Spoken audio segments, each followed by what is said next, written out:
हमारे आत्मविश्वासी मुखर नए भारत के कहानीकार, हमारे डिजिटल कंटेंट क्रिएटर्स की प्रतिभा को सम्मान देने के लिए, नेशनल क्रिएटर्स अवार्ड का मंच प्रदान करने के लिए, इस विजन को सामने लाने के लिए माननीय प्रधानमंत्री जी का बहुत बहुत आभार। और आप सब डिजिटल कंटेंट क्रिएटर्स की ओर से माननीय प्रधानमंत्री जी का स्वागत करने के लिए मैं फेमस पॉडकास्टर राज शमानी को मंच पर आमंत्रित करती हूं।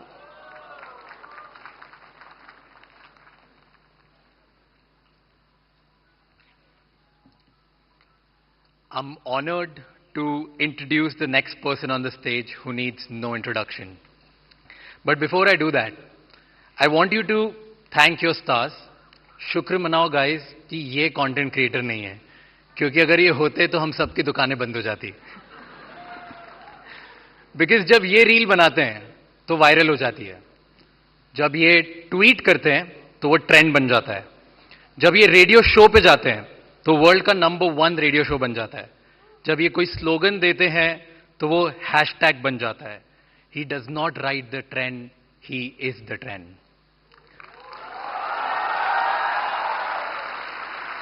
Ladies and gentleman, join your hands together for the influencer of the influencers, the OG, the GOAT, who is making the Indian dream possible for millions of Indians, the creator of New Bharat, Honorable PM Narendra Modi ji.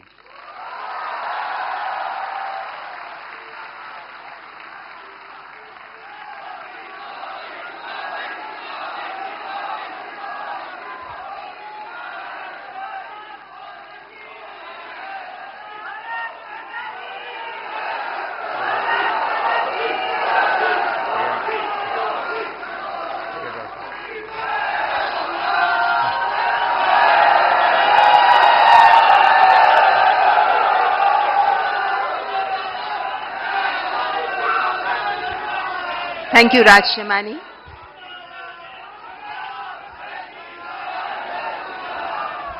कार्यक्रम को आगे बढ़ाते हुए अब मैं इन पुरस्कारों के लिए 4 सदस्यीय जूरी में से 2 माननीय सदस्य हमारे बीच उपस्थित हैं। मैं मंच पर रूपाली गांगुली जी और प्रसून जोशी जी को आमंत्रित करती हूं, जो जूरी मेंबर्स हैं।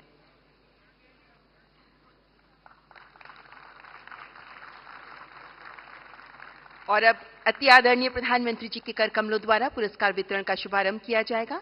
माननीय प्रधानमंत्री जी तथा माननीय मंत्री महोदय, आपसे अनुरोध करती हूं कृपया पुरस्कार वितरण का शुभारंभ करने के लिए मंच पर आगे आएं।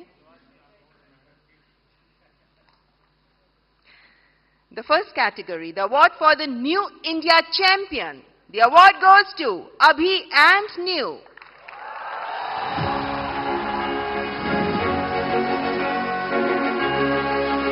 They are pioneers in shaping the perspective of New India.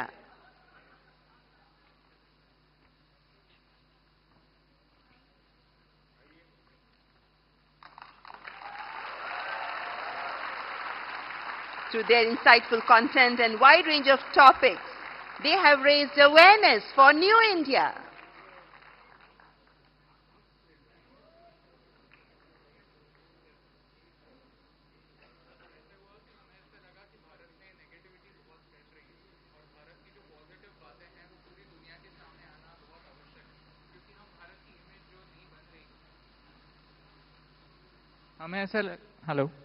हमें ऐसा लगा कि भारत की जो इमेज बन रही है, जो छवि बन रही है, वो बहुत सारी नेगेटिव बन रही है, लेकिन भारत में ऐसी बहुत सारी बातें हैं, बहुत सारी पॉजिटिव बातें हैं जो पूरी दुनिया तक पहुंचना आवश्यक है, ताकि हमारी जो नई पीढ़ी है वो हमारे नए भारत से रूबरू हो पाए। तो इसीलिए हमने सोचा कि क्यों ना हमें जो दिखता है वो पूरी दुनिया के सामने लाए। इसीलिए अभी और न्यू, आप दोनों से मैं पूछना चाहूंगा कि ये थोड़ा साहस का काम है। मैं भी पब्लिक मीटिंग में जाता हूं और जब आर्थिक विषय और आंकड़े बोलता हूं तो मैं देख रहा हूं कि लोगों को नींद आना शुरू हो जाती है। कुछ हल्की फुल्की बातें करते तो मजा। मीडिया वाले भी रिपोर्ट में सीरियस नेचर की बात करूंगा तो कभी नहीं करते, वो हंसी मजाक की कोई बात होगी तो बढ़िया रिपोर्ट करते हैं। आपको नहीं लगा कि आपका विषय इतना ड्राई है, कैसे लोग इंटरेस्ट लेंगे? नहीं, जैसे आप एनर्जी के साथ बात करते हैं, वैसे अगर हम भी एनर्जी के साथ, आपकी 1% एनर्जी से अगर हम बात कर पाए तो फिर हम उस मैसेज को थैंक यू दोस्त, बहुत शुभकामनाएं, बहुत सेवा करते रहिए। आपने फील्ड चैलेंजिंग चुना है, लेकिन देश के लिए बहुत जरूरी है। मेरी तरफ से बहुत बधाई। And the Best Storyteller Award. The award goes to Keetika Govindasamy, known as Kirti History. She educates about the real history with unique perspective, gaining popularity for her engaging approach to Indian history. ओहो बाबा, पैर नहीं छूए।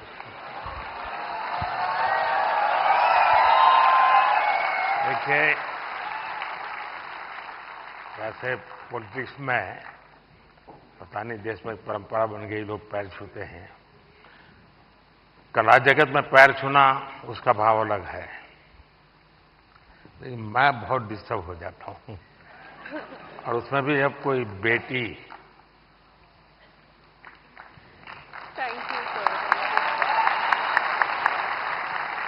मैं सुनना चाहूंगा आपके विषय में कुछ। आई एम सॉरी, मुझे हिंदी समझ कर सकती हूँ, बट बोलने के लिए थोड़ा मुश्किल है। आपको जो मर्जी पड़े बोलो। ये देश बहुत बड़ा है, किसी न किसी कोने में तो आपको सुनने वाला मिल ही जाएगा। எல்லாருக்கும் வணக்கம்.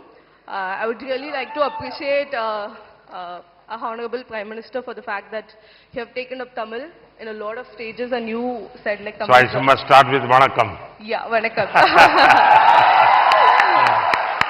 So I'm really grateful for that. I always felt like it lacks a national platform which you brought here. So I'm really grateful for that, sir. I'm so honored. I'm just shaking. I don't know what to say. Thank you so much. नहीं, आपको अनुभव क्या आ रहा है जब आप, क्योंकि इतिहास से कुछ घटनाएं उठाती हैं और बड़ा, आप तो जहां से ये काम कर रही हैं थोड़ा तकलीफ वाला इलाका है, तो क्या फील करती हैं आप? I would say it's little complicated since history and politics are like interconnected. So it's like I get a lot of troll also, but that's fine. It's just share with the facts and all.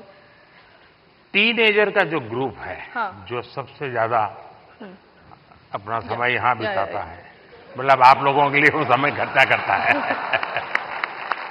उनको कौन सी चीजें ज्यादा appealing लगती है? They actually in my audience I have a lot of teenagers and they really watch things. इन सब के वो सारे खिलाड़ी टीनेजर्स ही है।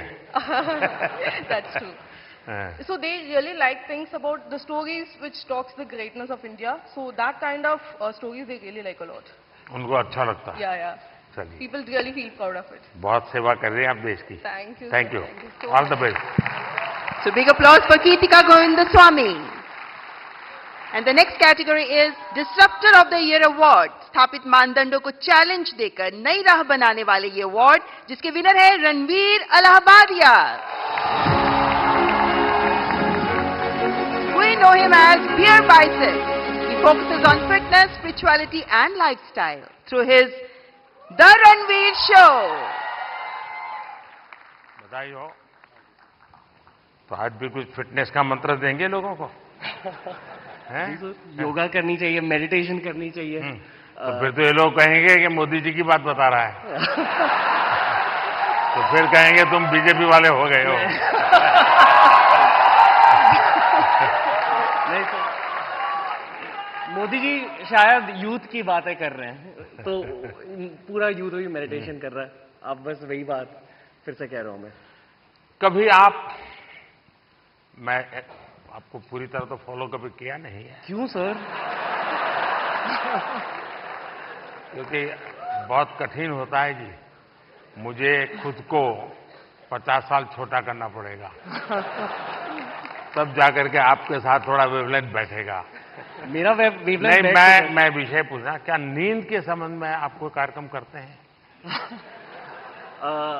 कभी कभी एलियंस येटीज के सपने आते हैं।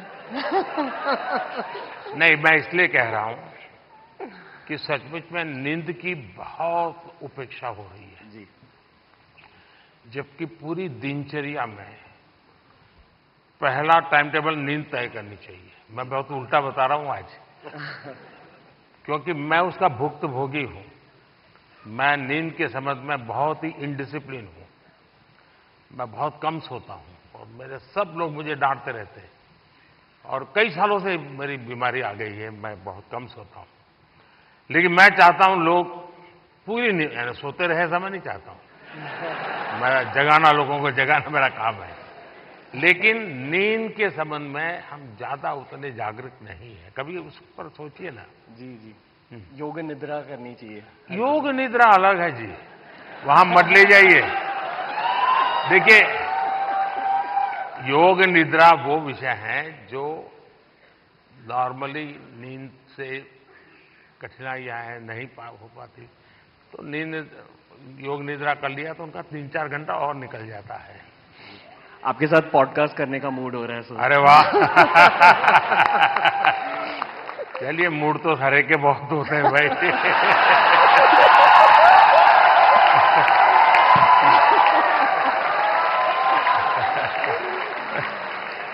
All the best. Thank you.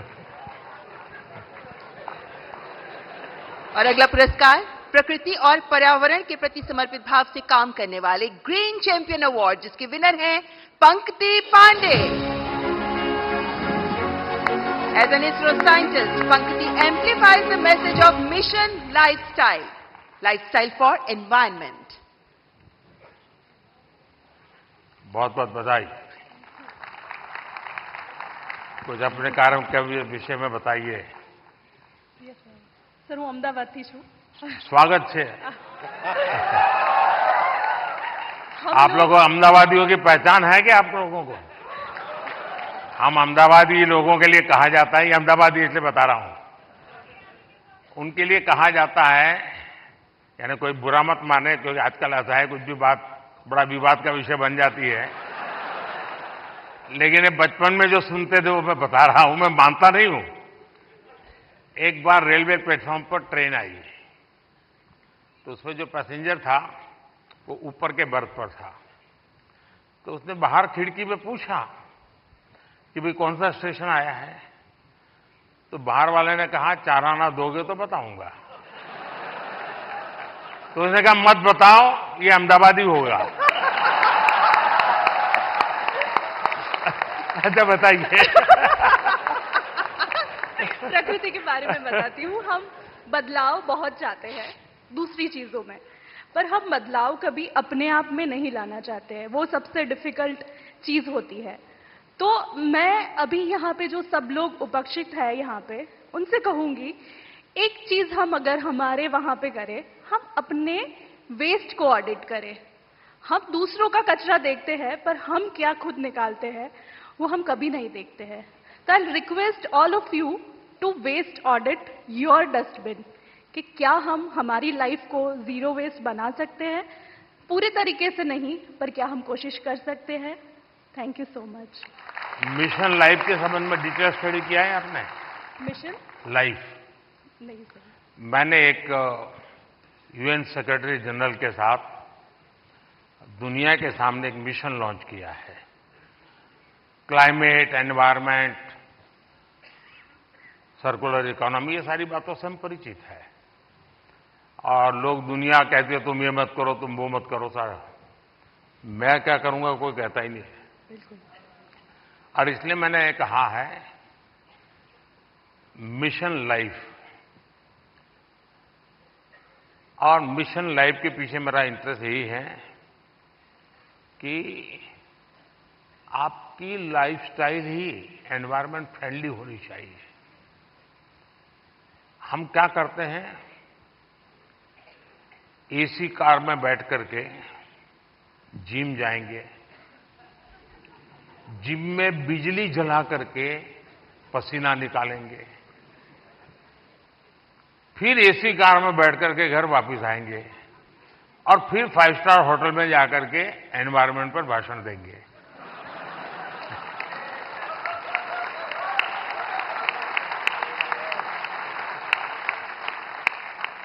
ये ग्लोबल वार्मिंग की समस्या का समाधान का सबसे बड़ा उपाय हमारी लाइफस्टाइल है।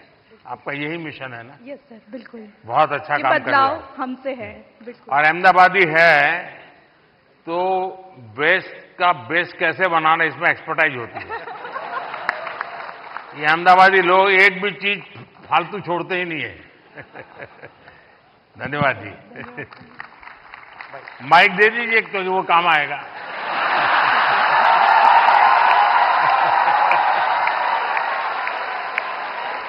And the next award, Best Creator for Social Change. और इस अवार्ड की विनर है जया किशोरी, जिन्हें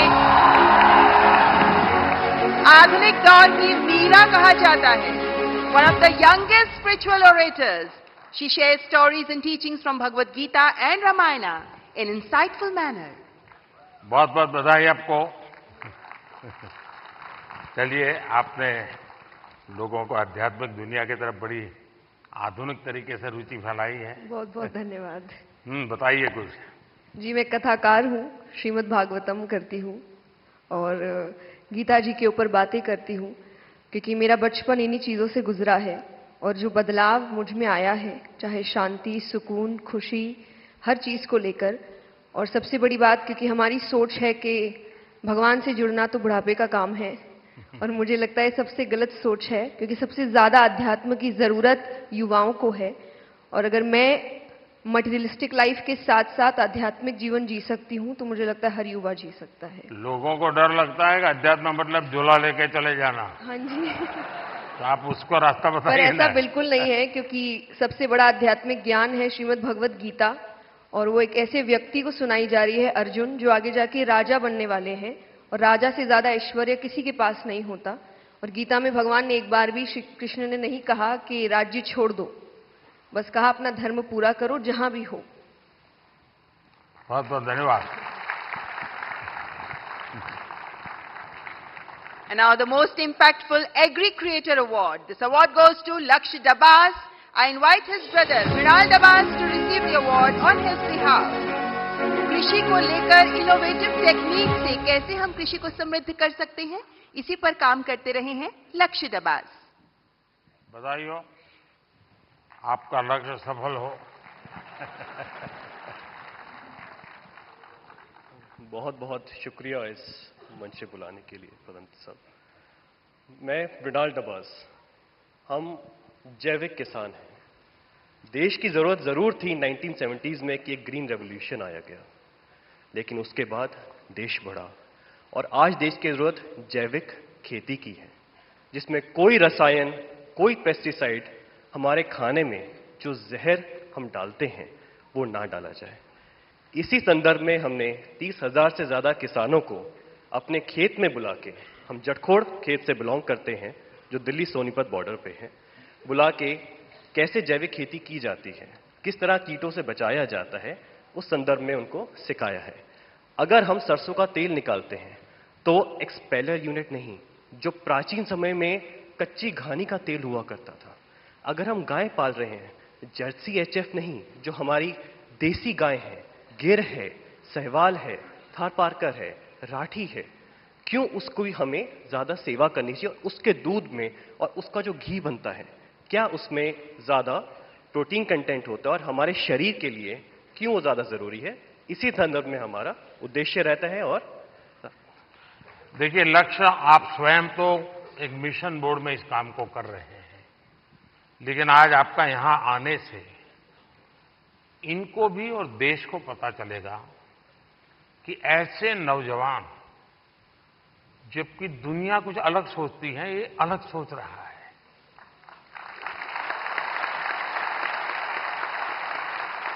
लोग लक्ष्य की मजाक उड़ाते होंगे, क्या यार तुम ये गाय पीछे पड़े हुए हो। उसके बाद भी वो उसको समर्पित है। आप कभी गुजरात के गवर्नर आचार्य देवव्रत जी से मिले हैं? नहीं सर, ये अवसर नहीं। तो मैं आपसे आग्रह करूंगा, एक बार उनके साथ बैठिए। वो एक मिशन बोर्ड में ये नेचुरल फार्मिंग पे काम करते हैं। कुरुक्षेत्र में उनका एक फार्म भी है, और गुजरात में करीब उन्होंने 3 लाख किसानों को नेचुरल फार्मिंग की तरफ ले गए हैं, और जो उसके रिजल्ट आए हैं बहुत ही एनकरेजिंग है। दूसरा, लोगों में एक भ्रम है जिसको आप ठीक कर सकते हैं। ऑर्गेनिक फार्मिंग और नेचुरल फार्मिंग दोनों अलग है। कुछ लोग कहते हैं कि ऑर्गेनिक फार्मिंग में शुरू में इनकम का बहुत लॉस होता है, उसके कारण कोई किसान हिम्मत नहीं करता। नेचुरल फार्मिंग में लॉस नहीं होता है और धीरे धीरे प्रोडक्टिविटी बढ़ती है, क्वालिटी बढ़ती है, एकरेज बढ़ता है। मैं चाहूंगा कि आप एक बहुत अच्छा काम कर रहे हैं, लेकिन मैं आपसे आग्रह करूंगा आप आचार्य देवव्रत जी से जरूर मिलिए। यूट्यूब पर उनके बहुत सारे लेक्चर्स हैं, आप उसको देखिए। बहुत बहुत शुभकामनाएं।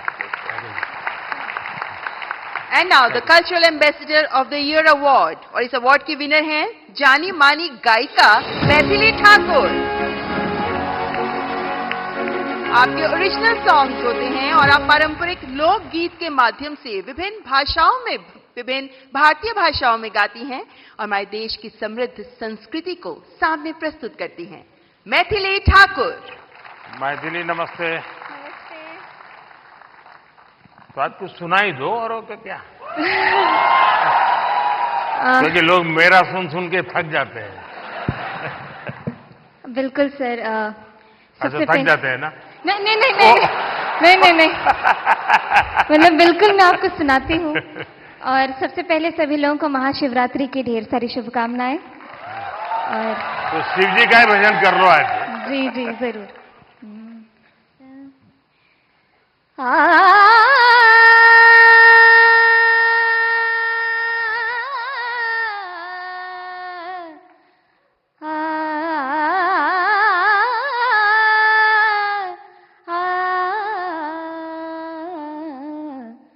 डिमिक डिमिक डमरू कर बाजे, प्रेम मगन नाचे भोला भोला। डिमिक डिमिक डमरू कर बाजे, प्रेम मगन नाचे भोला। सिंही नाद बजावत गावत, सिंही नाद बजावत गावत, लटक रही बगली झोला भोला। डिमिक डिमिक डमरू कर बाजे, प्रेम मगन नाचे भोला। बहुत बहुत बधाई मैथिली जी आपको। आपने देखा होगा कि मैंने मन की बात में एक बार एक जर्मन बच्ची का उल्लेख किया था। वो जन्म से उसको आंखें नहीं है, हिंदुस्तान देखा नहीं है, और मैं हैरान हूं कि भारत के दक्षिण भारत की भाषाओं के गीत इतना तेजी से ग्रास करती है। और भी पिछले दिनों यहां आई थी तो मेरा मिलना हुआ, तो उसने तमिल में मुझे शिव भजन सुनाया। और संगीत की क्या ताकत होती है, कोई भाषा उसको मालूम नहीं है जर्मनी के सिवाय, लेकिन अद्भुत प्रभाव पैदा करती है। आपको भी वो परमात्मा ने कृपा दी है, आपने साधना भी की है। मेरी तरफ से बहुत बहुत शुभकामनाएं। बहुत बहुत शुक्रिया। क्या मैं आपके साथ एक तस्वीर ले सकती हूँ? तस्वीर लेनी है? कैसे? अच्छा, सेल्फी के बिना नहीं चलता है। आज रात से मुझे बहुत खुशी हुई। बहुत बहुत शुक्रिया, धन्यवाद। And now the best international creator. इस अवार्ड में 3 लोगों के नाम हैं, किरी Paul from Tanzania and Cassandra May Spitman, the German singer. And we have one more award winner in this Best International Creator category, and he is Drew Hicks. He's an American with Hindi and Bhojpuri skills, and he's gained fame for fluent Hindi and Bihari accent. तो आप हिंदी भी बोलते हैं, बिहारी भी बोलते हैं। यहां लोग आपकी बिहारी सुनना चाहेंगे। मैं इतना नर्वस फील कर रहा हूँ कि लगता है भोजपुरी, हिंदी, इंग्लिश सब भूल गया मैं, बट कोशिश करूंगा। जो भी बोल सकते बोल लीजिए। नहीं, मैं बहुत खुश हूँ धन्यवाद अवार्ड के लिए, और मैं बस लोगों को खुश करना चाहता हूँ और भारत का नाम रोशन करना चाहता हूँ। अगर इसमें मैं सक्सेसफुल हूँ तो मैं खुश हूँ। ये टैलेंट कैसे आपको, कैसे इस तरफ रुचि बनी और कैसे आपकी जिंदगी यात्रा शुरू हुई? मेरा पापा actually BHU Banaras Hindu university में पढ़ाई किया था, तो मैंने बचपन में कुछ टाइम वहीं पे बनारस में स्पेंड किया और फिर पटना में वो एक्चुअली मिथिला पेंटिंग्स का भी बिजनेस में था कुछ टाइम के लिए। अच्छा। हाँ, तो फिर उसके बाद बचपन के बाद मैं वापस US गया, बट US में मन नहीं लगा, मेरे को लगा मुझको जल्दी घर वापस आना है, तो मैं आ गया। चलिए, आपको बहुत बहुत शुभकामना। आपका एक वाक्य भी इस देश के नौजवानों के लिए बहुत इंस्पायर करेगा। शुक्रिया, ऑल द बेस्ट। धन्यवाद। और हमारे देश के टूरिज्म पोटेंशियल को सामने लाने वाले बेस्ट ट्रैवल क्रिएटर अवार्ड के विनर हैं Kamiya Jani, the founder of Curly Tales. हमारे देश के कई ऐसे पहलुओं को सामने रखा है जो अभी तक अनएक्सप्लोर्ड रहे हैं। So the beauty of India has been showcased by her in her videos. That's Kamya Jani. बहुत बहुत बधाई। Thank you so much. Thank you. Thank you. Kamiya जी बताइए। मुझे घूमने का बहुत शौक है और मुझे लगता है कि जब हम ऑफिस से थके आ रहे आते हैं या वीक भर पूरा काम करते हैं, वीकेंड्स में हमें एंजॉय करना चाहिए। जो इतनी ब्यूटीफुल नेचुरल ब्यूटी हिंदुस्तान में है वो एंजॉय करनी चाहिए। और मुझे लगता है भारत सबसे ज्यादा खूबसूरत देश है और यही ऑब्जेक्टिव है कि ग्लोबल मैप पर भारत नंबर 1 पर हो बस। और फिलहाल कंफ्यूज्ड हूं, लक्षद्वीप जाऊं या द्वारका?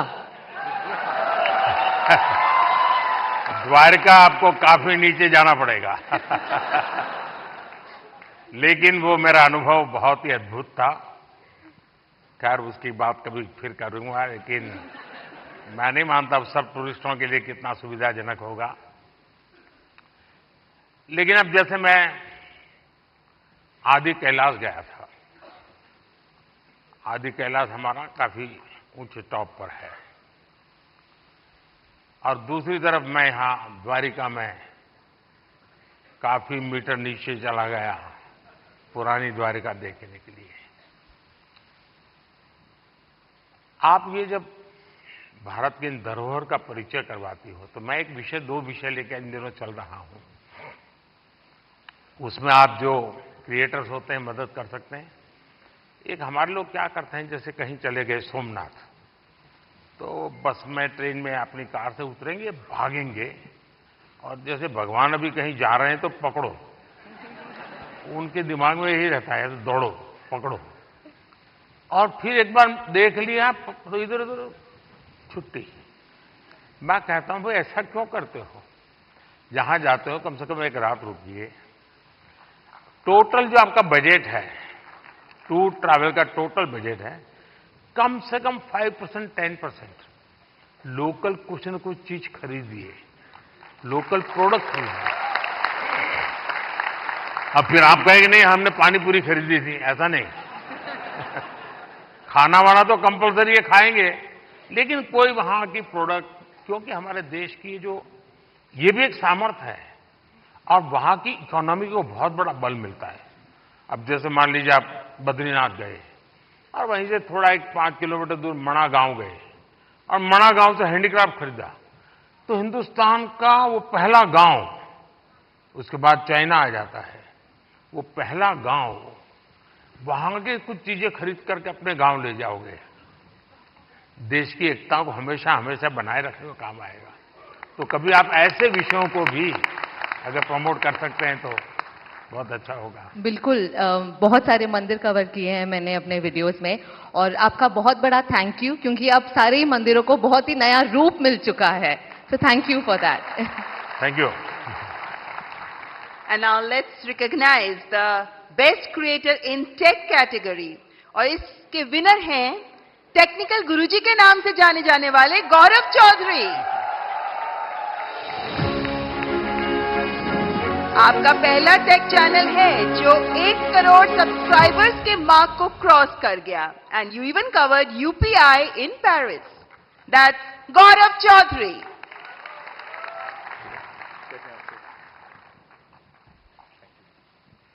चलिए, अभी आज की दुनिया का इंसान है, कुछ बताएगा हमें। तो चलिए शुरू करते हैं। सर मैंने 2015 अक्टूबर में अपना चैनल शुरू किया था और उसका एक बहुत बड़ा कारण है डिजिटल इंडिया, जो जुलाई के महीने में शुरू हुआ था। उससे 1 साल पहले जब आपने make in India program start किया तो हमने देखा कि कैसे टेक्नोलॉजी के फील्ड में स्पेशली इंडिया, जो हमेशा से हम जानते हैं कि हम सभी का जो टैलेंट है वो तो बहुत अच्छा है ही, लेकिन जैसे हमने देखा कि हमारे देश में जब मैन्युफैक्चरिंग स्टार्ट हुई, जो बाहर की कंपनियां भी इंडिया में आ रही हैं, तो उससे मुझे लगा कि क्यों ना मैं अगर अपना थोड़ा नॉलेज शेयर कर पाऊं, तो बस वही स्टार्ट किया है सर। आपने ध्यान में आया होगा, एक विषय को लेकर के मैं भारत काफी कुछ कर रहा है और दुनिया को भी मैं कहता रहता हूं। सभी दुनिया के बड़े बड़े नेताओं से इस विषय में मेरी जरूर चर्चा होती है और भारत का जो डिजिटल इंडिया का सक्सेस है, ये तो गौरव बराबर अच्छे तरह जानते हैं क्योंकि उसी फील्ड में काम करते हैं। लेकिन मेरा एक आग्रह रहता है कि उज्जवल भविष्य के लिए हमें टेक्नोलॉजी को डेमोक्रेटाइज करना चाहिए। हमारा यूपीआई ये इसका बहुत बड़ा सिंबल है। ये कुछ लोगों की बपोती नहीं है, ये सबकी मालिकी है और दुनिया तभी आगे बढ़ेगी। कोई उसका एक बड़ा कंपनी का मालिक बन गया और दुनिया बांट रहा है, ऐसा नहीं। हम उसको डेमोक्रेटाइज करते हैं और मैं मानता हूं जितना ये पहलू आपके माध्यम से पहुंचेगा कि टेक्नोलॉजी को डेमोक्रेटाइज करने की क्यों जरूरत है, दुनिया के उज्जवल भविष्य के लिए थोड़ा सीरियस विषय लगेगा, लेकिन मैं गौरव जैसे दोस्तों से चाहूंगा कि आप इसको जरा बल दीजिए। सर मुझे ऐसा लगता है कि टेक्नोलॉजी जो है वो हम सभी को एक ताकत देती है आज की दुनिया में। मैं अभी पेरिस में गया था पिछले हफ्ते और मैंने जब वहां की टिकट यूपीआई से खरीदी तो बहुत खुशी हुई और मुझे लगता है कि इंडिया के पास में वो सारे सॉल्यूशंस हैं जो पूरी दुनिया के देश जो हैं अपनी जगहों पे इंप्लीमेंट कर सकते हैं। तो जरूर से कोशिश रहेगी। बहुत बहुत बधाई। Thank you. और माननीय प्रधानमंत्री जी के स्वच्छ भारत अभियान से प्रेरणा लेकर जिन लोगों ने डिजिटल कंटेंट क्रिएट किया, उनमें से चुने गए स्वच्छता एम्बेसडर हैं मल्हार कलाम्बे, अ नोटेड एनवायरमेंटलिस्ट जो 2017 से प्रति सप्ताह स्वच्छता अभियान चलाते रहे हैं, स्वच्छता और सतत विकास को लेकर जागरूकता भी फैलाते रहे हैं। दैट्स मल्हार कलाम्बे। मल्हार, ये जो लोग क्रिएटर्स हैं ना, उसमें कुछ लोग वो भी हैं जो क्या खाना चाहिए वो भी कहते हैं।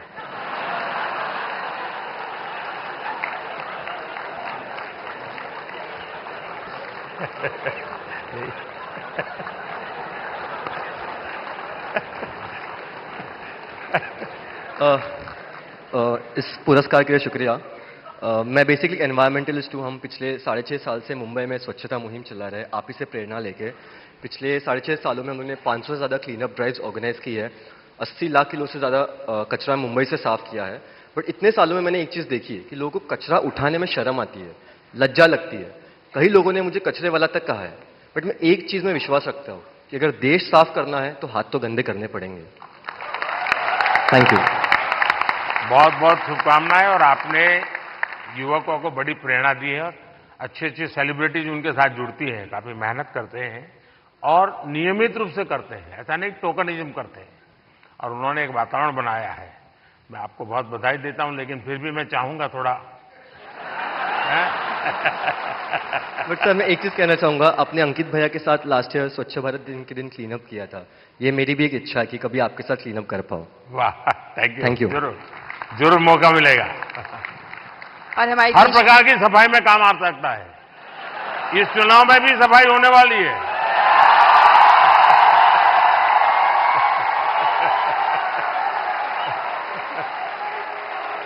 और हमारे देश की समृद्ध फैशन परंपराओं को आगे बढ़ाने के लिए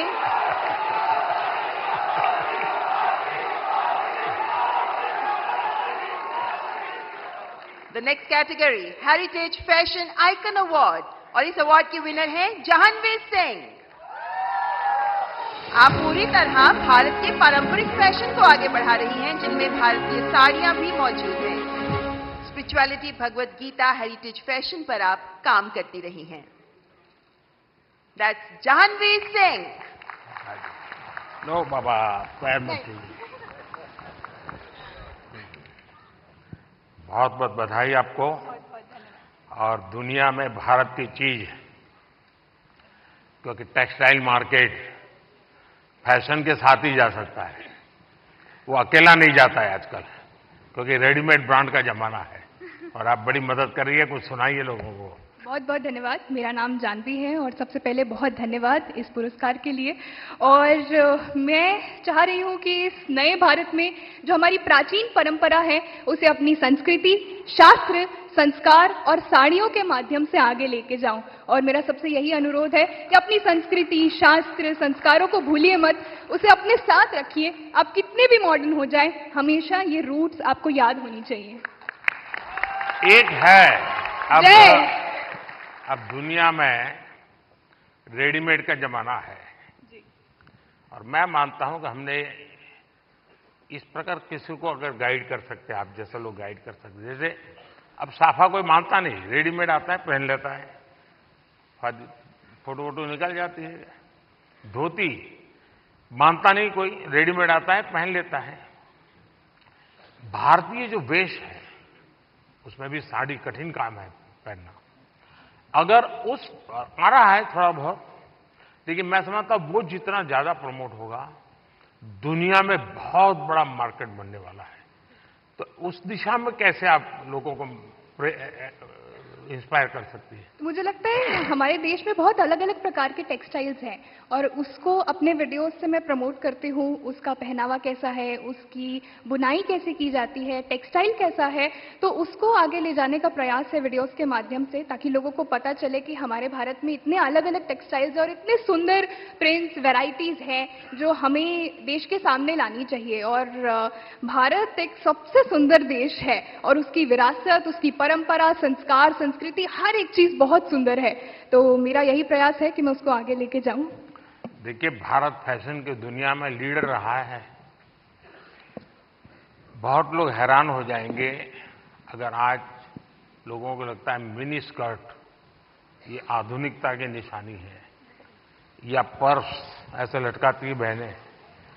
आप अगर कोणार्क जाएंगे, सैकड़ों साल पुराने मंदिर का जो मूर्तियां बनी हैं, उसमें आपको एक मूर्ति वो भी दिखेगी जिसमें मिनी स्कर्ट पहना है बेटी ने और हाथ में पर्स है, ऐसे लटक रही है। यानी सैकड़ों साल पहले फैशन का वो नॉलेज यहां पर पत्थर तराशने वाले को भी था। यानी भारत की इन विविधताओं को हम दुनिया में ले जा सकते हैं। बहुत बहुत बधाई आपको। बहुत बहुत धन्यवाद। और बेस्ट क्रिएटिव क्रिएटर फीमेल की श्रेणी में पुरस्कार प्राप्त कर रही हैं श्रद्धा, जिन्हें मशहूर है अय्यो श्रद्धा के नाम से। आप अलग अलग भाषाओं में कॉमेडी प्रस्तुत करती हैं, हास्य कलाकार। दैट्स श्रद्धा। अय्यो श्रद्धा से मेरा दोबारा मिलने का मौका मिला है। बहुत बहुत बधाई। बहुत बहुत धन्यवाद। बहुत बहुत धन्यवाद। बहुत धन्यवाद इस पुरस्कार के लिए। और ये पुरस्कार ये एक्नॉलेज करता है कि जो लोग घर में एक स्मार्टफोन के जरिए कंटेंट बनाते हैं, वो भी एक स्किल है। ये एक्नॉलेज करता है ये पुरस्कार। इसका बहुत बहुत बहुत धन्यवाद। देश में अक्सर सामाजिक, राजनीतिक, औद्योगिक वजहों से परिस्थिति काफी गंभीर हो जाती है। मेरी कोशिश ये रहती है कि इसमें अगर एक ह्यूमरस पॉइंट ऑफ व्यू या हास्य रस मिलाया जाए तो एक पॉजिटिविटी फैलाई जा सके। जो भी परिस्थिति हो, आई थिंक हमारे देश के लोग इतने प्यारे हैं कि परिस्थिति कितनी भी गंभीर हो, हम हर चीज में मुस्कुराने की वजह ढूंढ लेते हैं। और मैं अपने कंटेंट से ये वजह दर्शाने की कोशिश करती हूँ। बहुत बहुत धन्यवाद। बहुत धन्यवाद। देखिए, बाजार से सब्जी कितनी बढ़िया क्यों ना लाए, उसमें जब तक तड़का नहीं लगता है ना, टेस्ट नहीं आता है। तो ये हास्य की चीजें जो है वो तड़का का काम करती है जिंदगी में। और आज आपकी स्पॉन्टेनिटी ने सबको फ्लोर कर दिया है। Thank you. Thank you so much. Thank you. Thank you. Thank you. And now let's recognize the best creative creator male, RJ Raunak, जो अपने प्रैंक के लिए जाने जाते हैं, अपने ह्यूमर, अपनी आवाज के लिए जाने जाते हैं। और अलग अलग टॉपिक्स पर बेहतरीन डिजिटल कंटेंट तैयार करने वाले आरजे रौनक। क्या आरजे, कैसे हो भैया? रौनक ने ही आरजे नाम पॉपुलर कर दिया। सर, मुझे लगता है कि आपने भी रेडियो को पॉपुलर कर दिया, तो उसके लिए बहुत बहुत धन्यवाद। और अक्सर जब मैं रेडियो में प्रोग्राम करता हूं और लोगों से रेडियो के बारे में बात करता हूं, और मुझे अच्छे से याद है जब मन की बात प्रोग्राम शुरू होने वाला था, तब हमने यही कहा था कि हमारी इंडस्ट्री में और एक व्यक्ति आ रहे हैं। हमने इतने सालों से काम किया, लेकिन शायद वो फर्स्ट डे से ही सारे रिकॉर्ड्स तोड़ देंगे, तो उसके लिए बहुत बहुत धन्यवाद। बहुत बहुत बधाई आपको। Thank you Modi ji. और सारी रेडियो फ्रेटर्निटी की तरफ से मैं आपको धन्यवाद कहूंगा, क्योंकि शायद यहां पर रेडियो का मैं इकलौता हूं आपके अलावा जिसको ये अवार्ड मिल रहा है। यहाँ बहुत लोग होंगे जो भी दुनिया में होंगे, और मैं पक्का मानता हूं कुछ लोग तो अपने गीत खुद ही रिकॉर्ड करते होंगे, फिर खुद सुनते होंगे, और घर में अगर माँ गुस्सा करती है तो सुनाते होंगे। बिल्कुल। सबकी तरफ से मैंने सोचा था पहले कि कभी मैं ऑनरेबल प्राइम मिनिस्टर से मिलूंगा तो मैं उनसे बउआ के स्टाइल में वही कहूंगा जो मैंने बहुत सारे हजारों लोगों को कहा है, सो नमस्ते सर, मैं बउआ बोल रहा हूँ। बहुत बहुत धन्यवाद सर। थैंक यू भैया। And now moving on to the best creator in food category, and the award goes to Kavita's Kitchen. एक हाउसवाइफ जो बन गई डिजिटल एंटरप्रेन्योर।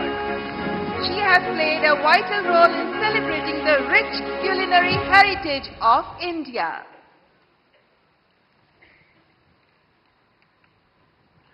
कविता जी, बहुत बहुत बधाई आपको। धन्यवाद सर।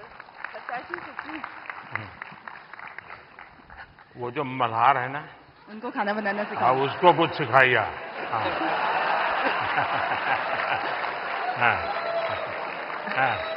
सर, धन्यवाद इस पुरस्कार के लिए। और मैं खाना बनाना सिखाती हूँ लोगों को, और मैं चाहती हूँ कि घर के मतलब जो फैमिली मेंबर है वो घर के हर मेंबर को खाना बनाना सिखाए, क्योंकि कोविड के टाइम पे हमें पता चल गया कि खाना बनाना कितना जरूरी है सीखना। तो पढ़ाई के साथ साथ इसको भी हम अपनी लाइफ स्किल में ऐड करें तो ज़्यादा अच्छा होगा। और साथ में मैं चाहती हूँ कि जैसे स्कूल वगैरह में हम बच्चों को बाकी चीज़ें पढ़ाते हैं, तो उसके साथ अगर हम एग्रीकल्चर भी सिखाएं तो बच्चों को ये पता चलेगा कि एक अनाज उगाने में कितना मेहनत होता है, तो शायद उसकी वजह से फूड वेस्टेज कम होगा। और खाना बनाने में कितनी मेहनत होती है, तो उसकी वजह से भी वेस्टेज को हम रोक सकते हैं।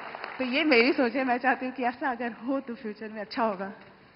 अच्छा हुआ आप इस काम को किया, और आपके कारण लोग जानेंगे, कि वरना हमारे गुजरात के लोगों का एक स्वभाव रहा है, वो सैटरडे शाम को कहीं के रेस्टोरेंट ढूंढते रहते हैं, फास्ट फूड। और फिर वहाँ मैक्सिकन कहाँ मिलेगा, पिछले सप्ताह मैक्स इंडिया, इस बार इटालियन कहाँ मिलेगा। और अगर वो कुल्लू मनाली जाएंगे तो यार गुजराती डिश कहाँ मिलेगा।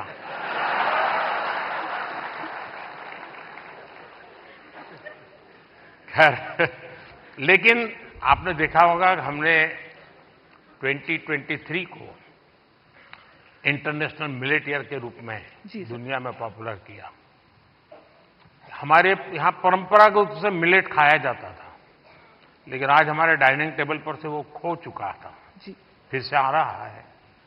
उसके लिए क्या कर सकते हैं? और दूसरा, खाने में बनाने के तरीके, दिखने का तरीका, लेकिन उसके साथ साथ अब न्यूट्रिशनल वैल्यूज की अवेयरनेस, उसमें आप क्या कर रही हैं?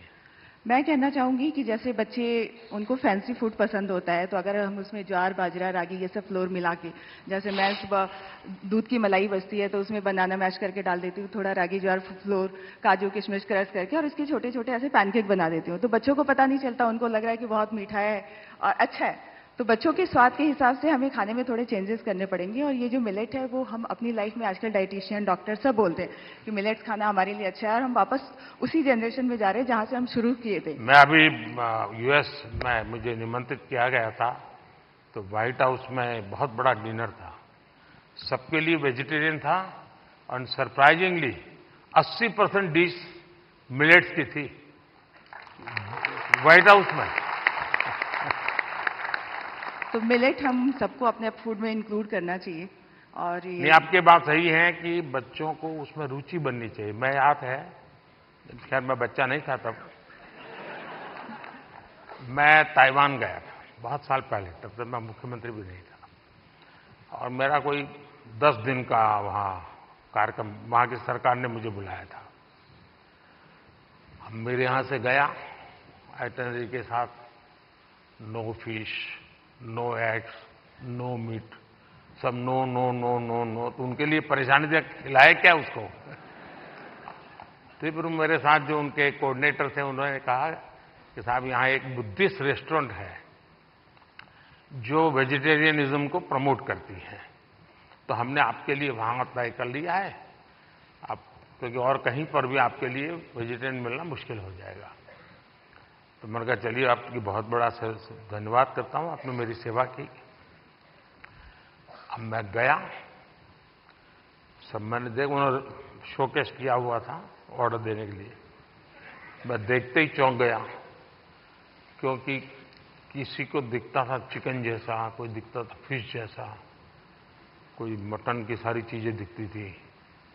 मैंने कहा यार तुम यहाँ कहाँ ले आए मुझे, ये तो सब नॉन वेज है। तो फिर मुझे उन बुद्धिस्ट जो लोग थे उन्होंने समझाया कि साहब यहाँ के लोगों को वेजिटेरियन की तरफ ले जाने के लिए हम वेजिटेरियन चीजों का शेप ऐसा बनाते हैं ताकि वो मेंटली पहले प्रिपेयर हो। और आप भी कभी ताइवान जाए तो आज भी वो रेस्टोरेंट है। खैर मैं तो उसको देख करके राम राम करके वापस आया। यही इस बात का मैं ध्यान रखूंगी अपने नेक्स्ट कुकिंग वीडियो में कि जो दिखने में नहीं, पोषण के लिए जितना ज्यादा बल दे सके मैं समझता हूं ज्यादा अच्छा होगा। जी सर, बिल्कुल। बहुत बहुत शुभकामनाएं। धन्यवाद सर। सर पैसे क्या मम्मी ने बोला? And now the वाह, नमस्कार। ओहो, धन्यवाद। And now the best creator in the education category, और क्या, इस रूपाली? पुरस्कार के इस पुरस्कार के विजेता हैं टेक प्लस गैजेट्स के लिए जाने जाने वाले Naman Deshmukh. Naman technology, gadgets, finance, social media, marketing जैसे विषयों को कवर करते हैं, सामान्य भाषा में तकनीकी विषयों पर शिक्षित करते हैं। आपको नमन। बताइए नमन। पहली बात तो प्रधानमंत्री जी थैंक यू सो मच इस पुरस्कार के लिए। मैं एक्चुअली टेक रिलेटेड या फिर जो भी अवेयरनेस होती है उस रिलेटेड वीडियोस बनाता हूँ, लोगों को अवेयर करता हूँ। जिस तरीके से इंडिया में टेक्नोलॉजी या फिर बाकी की चीज़ें बढ़ रही हैं उस तरीके से बहुत सारे स्कैम्स भी बढ़ते जा रहे हैं, जहाँ पे कई सारे ऐसे भी लोग हैं जो शायद अपना बैंक अकाउंट तक खाली करवा देते हैं कुछ स्कैम्स के कारण। तो उस टाइप की वीडियोस रहती है मेरी। प्लस इतनी सारी गवर्नमेंट की स्कीम्स होती हैं जो लोगों तक नहीं पहुंच पाती है, तो उसकी अवेयरनेस वगैरह पे हम लोग जो है वीडियो बनाते हैं। ये बहुत अच्छी बात है, क्योंकि एक प्रकार से लोगों को जगाने का काम है। अदरवाइज लोग अच्छे से अच्छा मोबाइल खरीदने के तो शौकीन है, लेकिन सेफ्टी सिक्योरिटी के लिए क्या क्या करना चाहिए कुछ पता ही नहीं होता है। तो उसी में मेरी कोशिश रहती है और मैं ट्राई करता हूं कि जितना सिंपल मेरा कंटेंट हो उतना लोगों को समझने में आसानी होती है। तो मेरा जो हमारा एक रीज़न है टेक में आने में या फिर एजुकेशन में कि एजुकेट तो करना है लेकिन बहुत सिंपल और फन तरीके से लोगों को चीज़ें बतानी है, और शायद उस चीज़ में हम लोग आगे बढ़ते जा रहे हैं। एक सुझाव मैं देता हूं नमन, शायद इन लोगों में से कोई निकले उसको भी काम आ सकता है। भारत सरकार की तरफ से अटल टिंकरिंग लैब्स बहुत बड़ी मात्रा में स्कूलों में चलती है। भारत सरकार पैसे भी देते हैं और छोटे छोटे बच्चों के लिए है, वो 5वीं 6वीं 7वीं कक्षा की, और टेक्नोलॉजी के लिए ही है। उनका साइंटिफिक टेम्पर तैयार करने के लिए। लेकिन मैं उन दिनों इन बच्चों को जब मिलता हूं, क्या चीजें बना बना के लाते हैं, क्या सोच करके लाते हैं। कभी आप ऐसे अटल टिंकरिंग लैब में जाकर के उसको अगर कभी कवर करें तो हो सकता है कि ये बहुत बड़ा हमारे बच्चों को। और दूसरा मैंने देखा, चंद्रयान लैंडिंग के बाद हमारे देश में साइंटिफिक टेम्पर के प्रति बहुत बड़ी रुचि बनी है। बच्चों को लगने लगा है कि हमने साइंस मैथ की दुनिया में जाना चाहिए, और ये आप लोग जो क्रिएट करते हैं चीजें, हमारे बच्चों को साइंटिफिक दुनिया में जाने के लिए प्रेरित करने वाली जितनी चीजें करेंगे बहुत बड़ी सेवा होगी। प्रधानमंत्री जी, मैं ये आपकी जो बात है वो ज़रूर मतलब उस चीज़ पे भी मैं वीडियो बनाने वाला हूँ फॉर श्योर। और जितनी भी चीज़ें होती है, जितना भी हम वीडियो बनाते हैं अवेयरनेस को लेके, मैं इस चीज़ को लेके बहुत ज़्यादा खुश होता हूँ कि लोग एजुकेशन के प्रति बहुत ज़्यादा आज के टाइम पे आगे बढ़ते जा रहे हैं और लोग सीखना चाह रहे हैं। तो सोशल मीडिया एक ऐसा प्लेटफॉर्म बन चुका है जहाँ पे लोग अच्छे तरीके से बहुत सारी चीज़ें सीखते हैं। तो जो आपका सजेशन है उसके लिए मैं 100% काम करने वाला हूँ। बहुत बहुत बधाई। Thank you sir.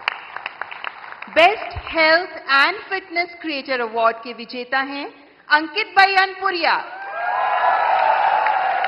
एक फिटनेस इन्फ्लुएंसर जो अपने 75 हार्ट चैलेंज के लिए बहुत मशहूर हुए और आप फिटनेस के साथ साथ अध्यात्म को भी जोड़ते हैं। अंकित भाई अनपुरिया। कहा अंकित? साई राम है? वाह। बताओ जरा अपना वाक्य। राम राम भाई सारा ने। हाँ।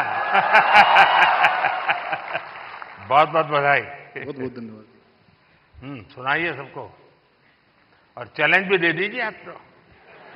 चैलेंज तो ये है भाई, मतलब डेली वर्कआउट करना। आप कुछ भी काम करते हो, क्योंकि नुगारा दुनिया में 2.5 सुख है। पहला सुख निरोगी काया, दूसरा अच्छी नींद और आधे में आ जा है और बच्चा और सब कुछ है। तो भाई पहला सुख निरोगी काया, तो अपनी हेल्थ ही काम करो।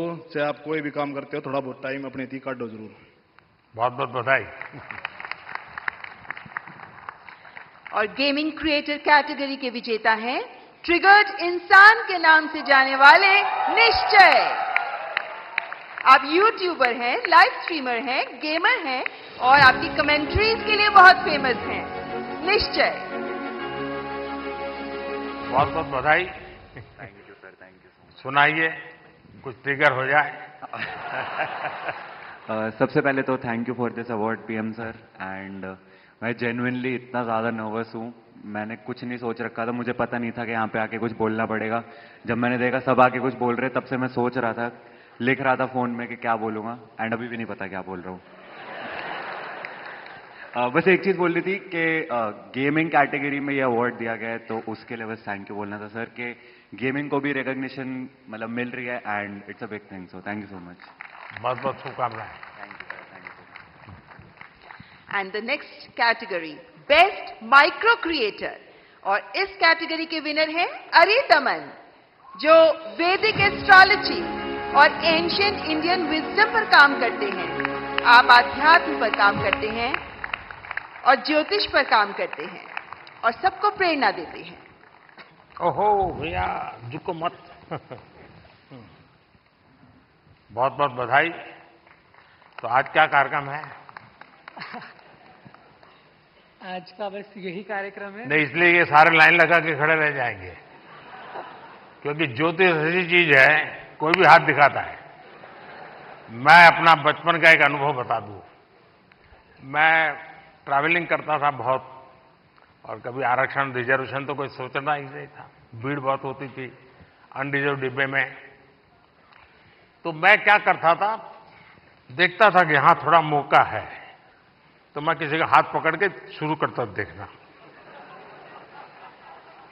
तुरंत लोग मेरे लिए सीट की व्यवस्था करते थे।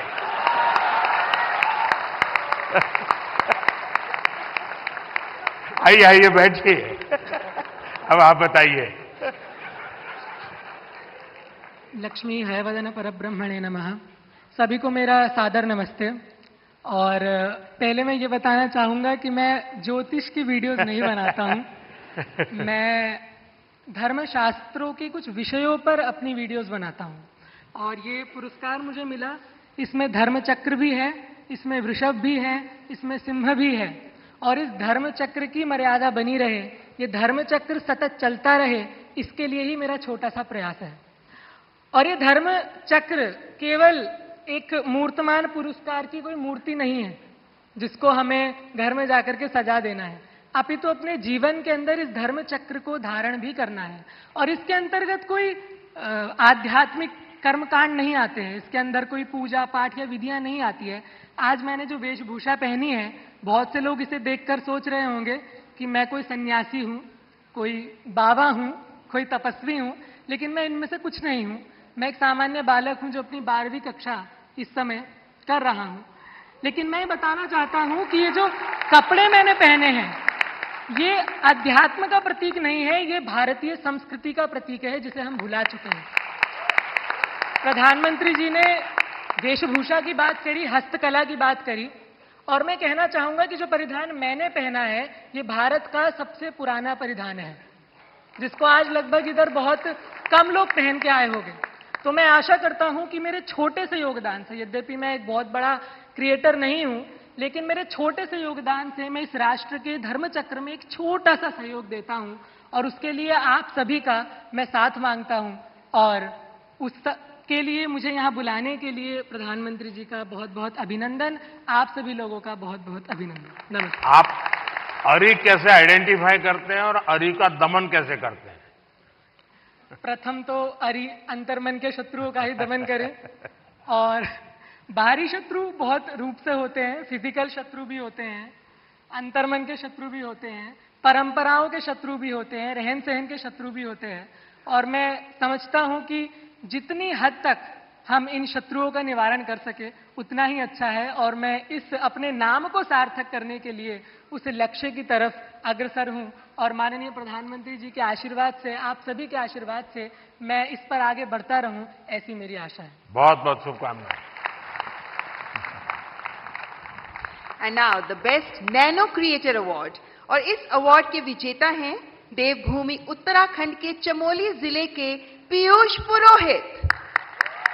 पीयूष जो स्थानों की, लोगों के और उन क्षेत्रीय त्योहारों के बारे में बताते हैं जिनके बारे में लोगों को बहुत कम पता होता है। जोरदार तालियां पीयूष पुरोहित के लिए। पीयूष, बधाई हो। सुनाओ। सर, मैं उत्तराखंड से हूँ और चमोली से हो। हाँ जी। तो सर, मैं अपने जो उत्तराखंड की पुरानी परंपरा होती है उनको प्रमोट करने की कोशिश करता हूँ, और मतलब अलग तरीके से थोड़ी VFX वगैरह, एडिटिंग वगैरह से उसे थोड़ा और एंटरटेन करने की कोशिश करता हूँ।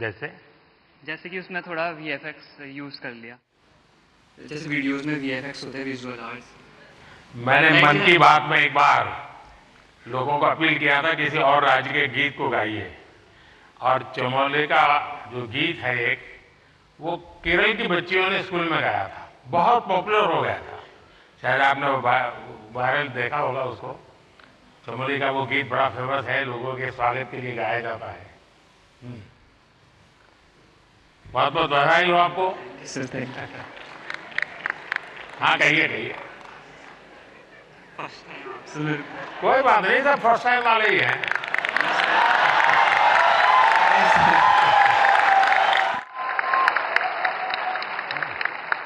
Thank you sir, thank you. जय देवभूमि, जय उत्तराखंड। चलिए, बहुत धन्यवाद।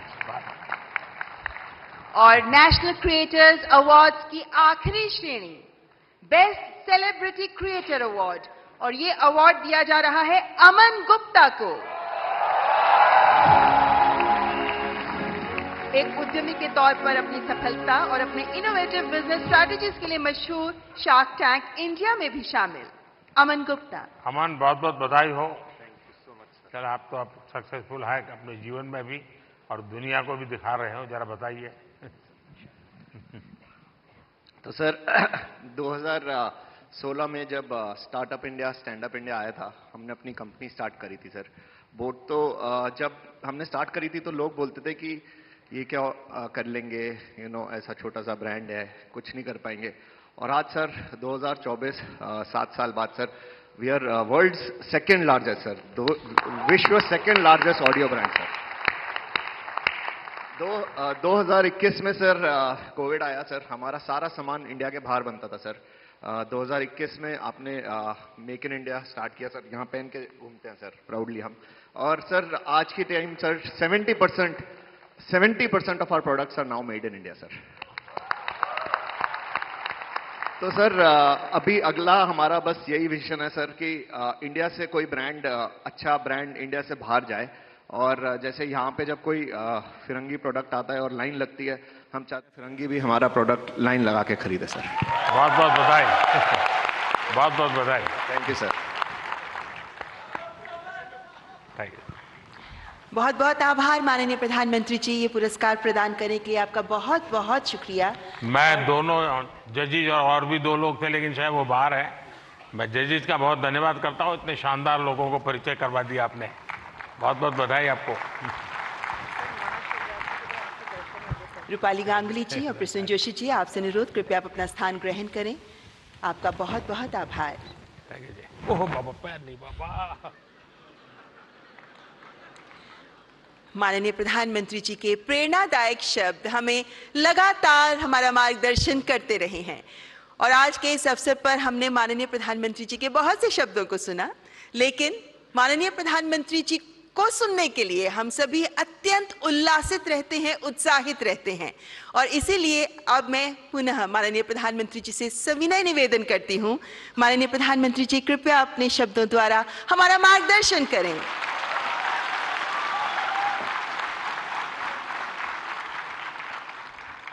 अभी भी कुछ सुनना बाकी है क्या?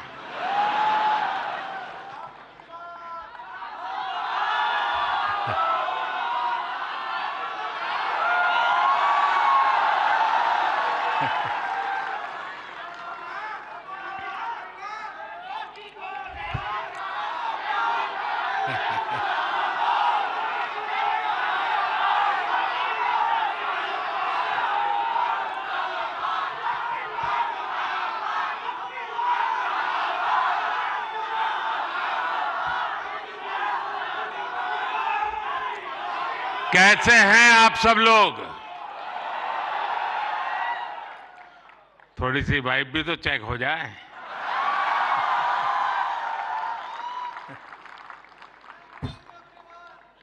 इस कार्यक्रम में उपस्थित मंत्रिपरिषद के मेरे साथी अश्विनी वैष्णव जी, जूरी मेंबर्स भाई प्रसून जोशी जी, रूपाली गांगुली जी, देश के कोने कोने से यहां उपस्थित सभी कंटेंट क्रिएटर्स, देश के कोने कोने में इस आयोजन को देख रहे मेरे सभी युवा साथी और सभी अन्य महानुभाव, आप सबका स्वागत है, आप सबका अभिनंदन है। और आप वो लोग हैं जिन्होंने अपनी जगह बनाई है और इसलिए आज उस जगह पे आप हैं, भारत मंडपम।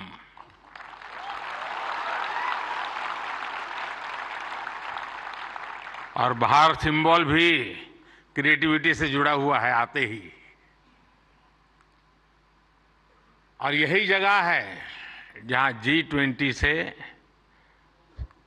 सभी मुखिया यहां इकट्ठे हुए थे और आगे की दुनिया कैसे क्रिएट करनी इसकी चर्चा कर रहे थे। और आज आप लोग हैं जो भारत का भविष्य कैसे क्रिएट करना उसकी चर्चा करने के लिए आए हैं।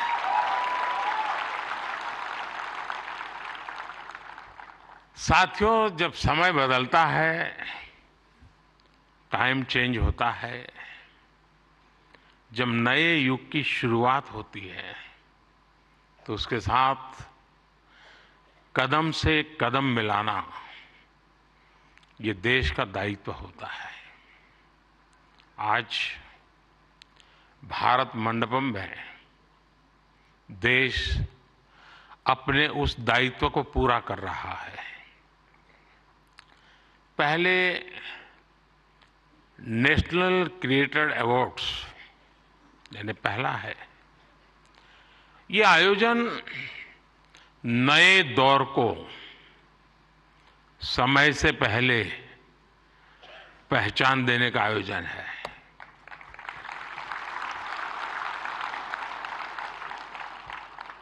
और कुछ लोग मुझे कभी कभी पूछते हैं कि आपकी सफलता का रहस्य क्या है, ऐसा मुझे पूछते हैं। मैं हर एक को जवाब नहीं देता हूं।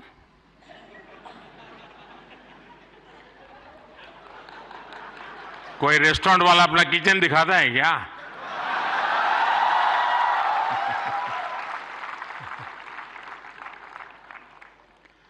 लेकिन आपको मैं बता देता हूं, ईश्वर कृपा है, मैं समय से पहले समय को भांप सकता हूं और इसलिए ये पहला ऐसा अवार्ड है जो शायद आने वाले दिनों में बहुत प्रमुख स्थान लेने वाला है।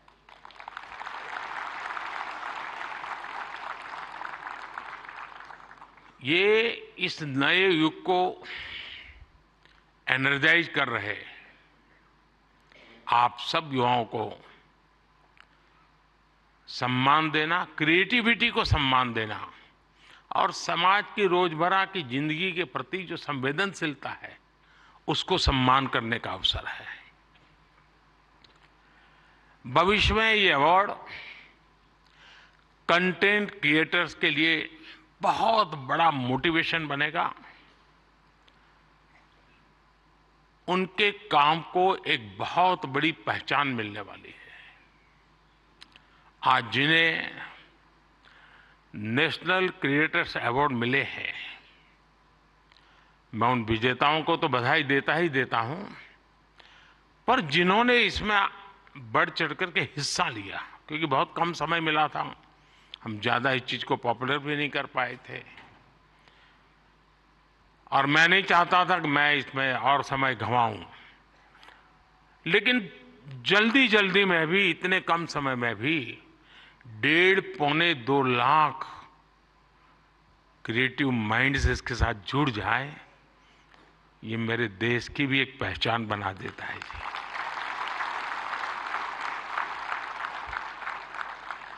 और साथियों, आज एक और पवित्र संयोग है, ये पहला नेशनल क्रिएटर्स अवार्ड महाशिवरात्रि के शुभ दिन पर आयोजित हो रहा है।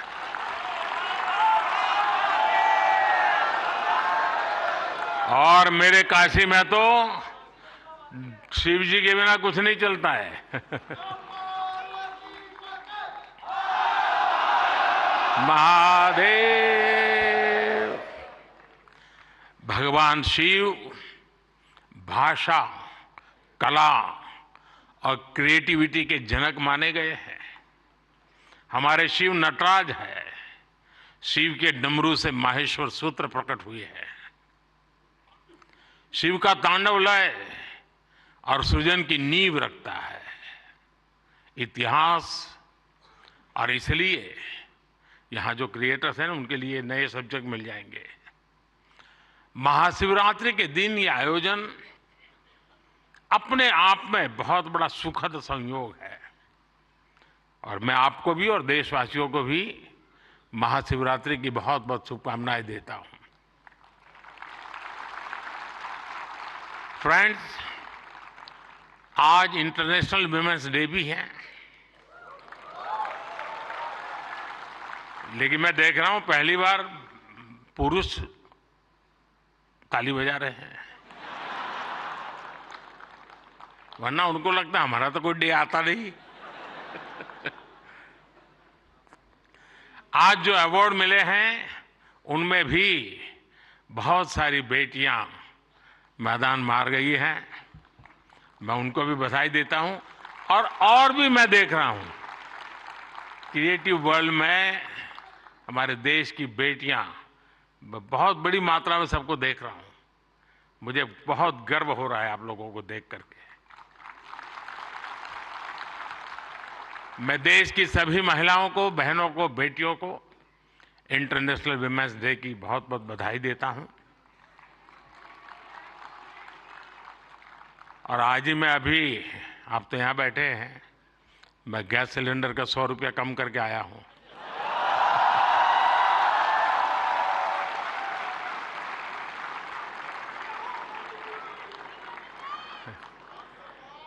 साथियों, किसी भी देश की जर्नी में किसी एक पॉलिसी डिसीजन या एक अभियान का कैसे मल्टीप्लायर इफेक्ट होता है, ये आप सबको देख करके पता चलता है। 10 साल में हुए डेटा रिवॉल्यूशन से लेकर सस्ते मोबाइल फोन्स, डिजिटल अभियान इंडिया अभियान ने एक प्रकार से कंटेंट क्रिएटर्स की एक नई दुनिया क्रिएट कर दी है। और पहली बार ऐसा हुआ होगा जब किसी सेक्टर की युवा शक्ति ने सरकार को प्रेरित किया हो, सरकार को मजबूर किया हो कि कब तक बैठे रहोगे, इसको भी सोचो। और इसलिए भी आप बधाई के पात्र हो। आज के इस अवार्ड फंक्शन का क्रेडिट अगर किसी को जाता है तो भारत के मेरे युवा मन को, हर डिजिटल कंटेंट क्रिएटर को जाता है। साथियों, भारत का हर कंटेंट क्रिएटर एक और बात को रिप्रेजेंट करता है। हमारे युवाओं को अगर सही दिशा मिले तो वो क्या कुछ नहीं कर सकते हैं। आपने कंटेंट क्रिएशन का कोई कोर्स नहीं किया है ही नहीं तो क्या करोगे।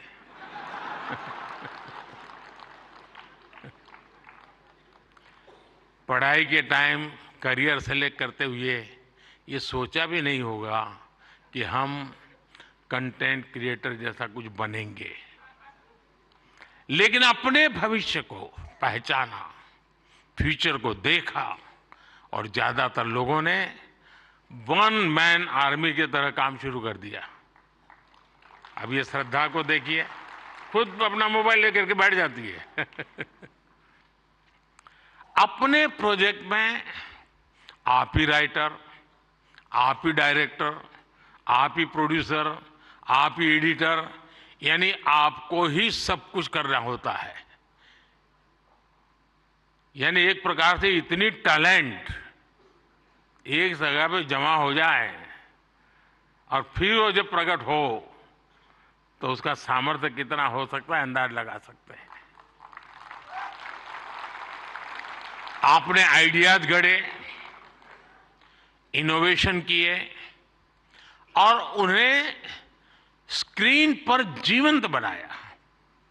आपने दुनिया को न केवल अपनी क्षमता से परिचित करवाया बल्कि लोगों को दुनिया भी दिखाई। आपने जो हिम्मत दिखाई उसी के कारण आज आप सब यहां पहुंचे हैं और देश बड़ी आशा के साथ आपको देख रहा है। आपका कंटेंट आज पूरे भारत में जबरदस्त इंपैक्ट क्रिएट कर रहा है। आप एक तरह से इंटरनेट के एमवीपी,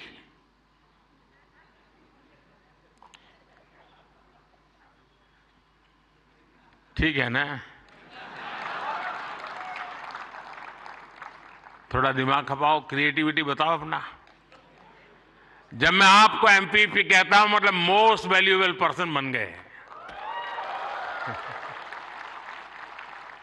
साथियों, आप सभी जानते हैं कि जब कंटेंट और क्रिएटिविटी आपस में कोलैबोरेट करते हैं तो इससे एंगेजमेंट बढ़ती है। जब कंटेंट डिजिटल से कोलैब करता है तो ट्रांसफॉर्मेशन आता है। जब कंटेंट पर्पस से कोलैब करता है तो इससे इंपैक्ट दिखता है। और आज जब आप लोग यहां आए हैं तो मुझे भी बहुत सारे विषयों पर आप लोगों से कोलैब रिक्वेस्ट करनी है।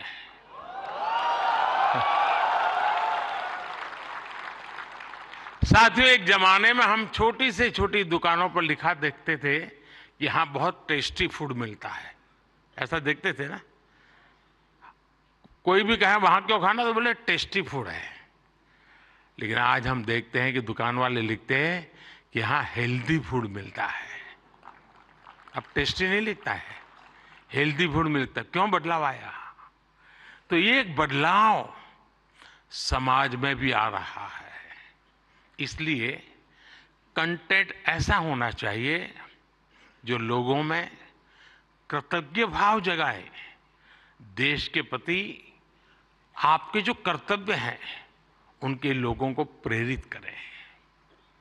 और आपके कंटेंट का यही डायरेक्ट मैसेज हो, ये जरूरी नहीं है। आप कंटेंट क्रिएट करते हुए इसका ध्यान रखेंगे तो इनडायरेक्टली भी उसमें जरूर झलकेगा। आपको ध्यान होगा, लाल किले से मैंने बेटियों के अपमान का विषय उठाया था। एक बार मैंने ये भी कहा था कि आप बेटी शाम को घर आती है तो पूछते हैं क्यों देर से आई, कहां गई थी, क्यों जल्दी घर नहीं आई। मैंने लाल किले से पूछा था कि मुझे कोई तो माँ बाप बताओ जो अपने बेटे को पूछते हो कि तुम देर से क्यों आ रहे हो, कहां गए थे। बेटी को सब पूछते हैं, बेटे को कोई नहीं पूछता है।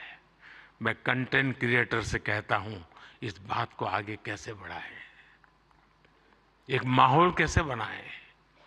समान जिम्मेवारी होनी चाहिए। बेटी देर से आए तो भूकंप हो जाए और बेटा देर से आए, बेटा खाना तो खाया था ना, क्यों भाई। कहने का मेरा मतलब है साथियों कि हमने समाज के साथ जुड़ना है और इस भावना को घर घर पहुंचाने में आप जैसे साथी बहुत अच्छे ढंग से इसको कर सकते हैं। देखिए, आज महिला दिवस पर आप इस संकल्प को फिर दोहरा सकते हैं। हमारे देश की नारी शक्ति का सामर्थ्य कितना ज्यादा है, वो भी आपके कंटेंट का हिस्सा, प्रमुख हिस्सा हो सकता है।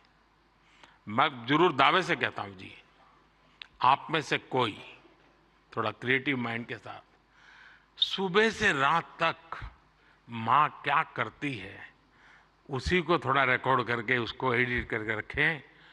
देखने वाले उस परिवार के बच्चे चौंक जाएंगे, अच्छा माँ इतना काम करती है। एक साथ करती हैं, यानी आपके पास एक ताकत है, आप इसको ऐसे प्रस्तुत कर सकते हैं। उसी प्रकार से जैसे गांव की जो जिंदगी है,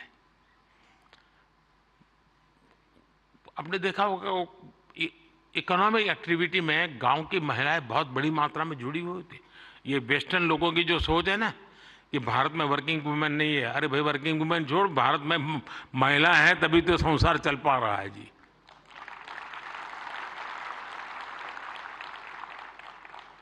गांव में आप देखेंगे इतनी इकोनॉमिक एक्टिविटी हमारी माताएं बहनें करती है।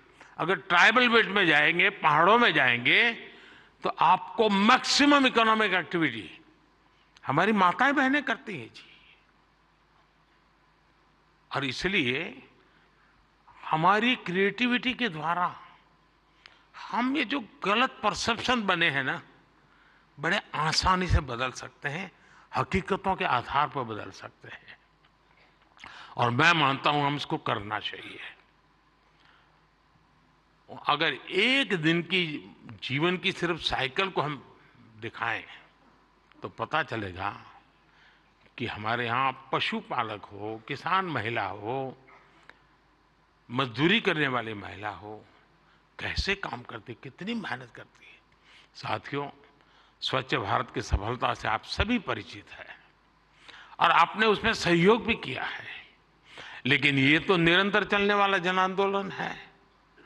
कहीं पर भी कोई सफाई की अच्छी चीज आती है, अब जैसे मैंने अभी एक रील देखा,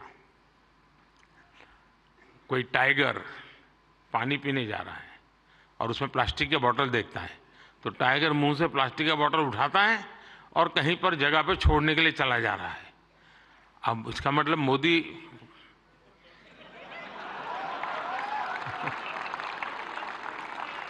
किस किस से बात पहुंचाता है, समझ गए ना।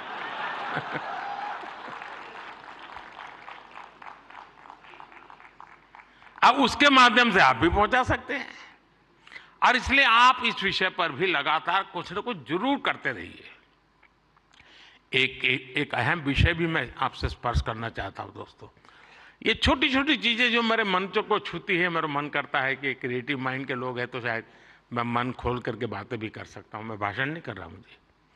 जैसे मेंटल हेल्थ, ये बहुत ही छूने वाला विषय जी।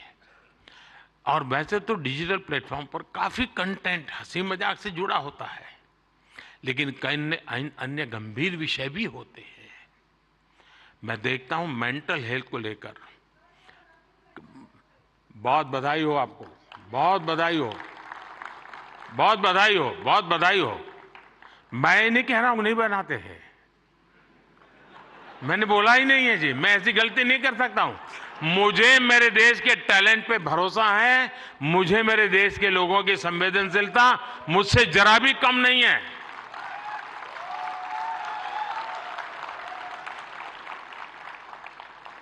लेकिन ये ऐसे, और जो लोग इस प्रकार से सोचते हैं वो ज्यादा क्रिएटिव है, ऐसा मैं कह सकता हूं।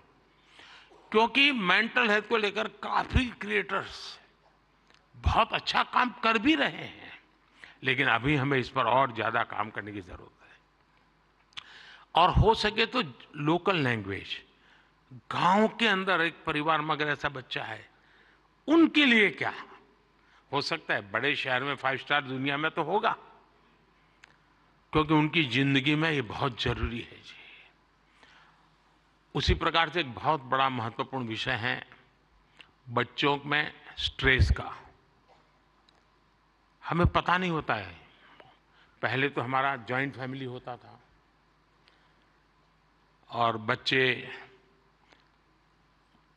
कभी दादी संभाल लेती थी, कभी दादा संभाल लेते थे, कभी नाना, कभी चाचा चाची, भाभी भाई। अब माइक्रो फैमिली है, दोनों लोग चले गए हैं, आया के पास बैठा है, पता नहीं उसको स्ट्रेस का क्या स्थिति है, कुछ पता नहीं है।